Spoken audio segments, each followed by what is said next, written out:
और हॉर्मुज पर एक बार फिर अमेरिका और ईरान आमने सामने हैं। तनाव के साथ ही अब बारूदी धमाकों की शुरुआत भी हो चुकी है।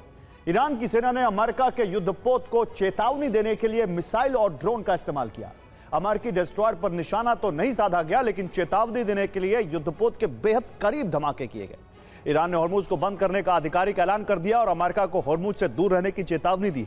दोनों ओर से जिस तरह की तैयारी चल रही है, उससे लगता है कि समुद्र में एक बार फिर भारी घमासान छिड़ सकता है। ईरान ने कहा है कि हॉर्मुज के पूरे इलाके पर ईरान का नियंत्रण है। ईरान किसी भी स्थिति से निपटने के लिए तैयार है। यूएस के एक भी युद्धपोत को एंट्री नहीं दी जाएगी। हॉर्मुज के लिए ईरानी सेना की इजाजत जरूरी है।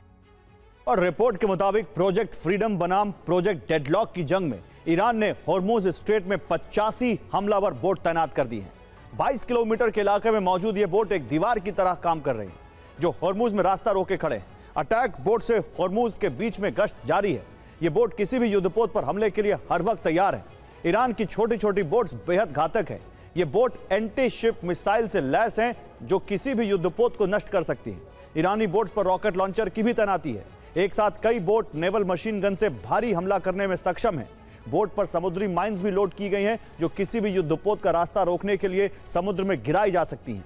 अब अमेरिकी नेवी के लिए चुनौती यह है कि ईरान के इन बोट्स पर निशाना लगाकर हमला करना थोड़ा मुश्किल होता है, क्योंकि बोट बेहद तेज रफ्तार से समुद्र में मूव करती हैं।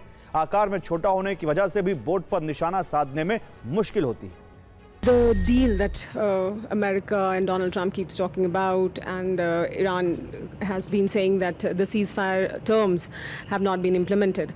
How close do you see is America and Iran to reaching any kind of agreement on that? Well, there are no backroom negotiations. There are messages that go back and forth. The only time that we negotiated with Americans was during that one day in Islamabad. Before and after that, it's just been messages going back and forth.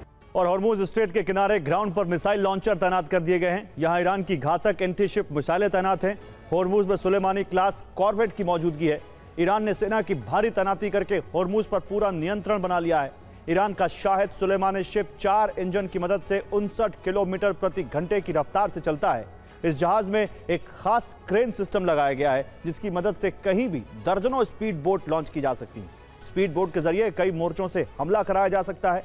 Iran के ऐसे हमले से अमेरिकी navy भी लाचार हो जाएगी।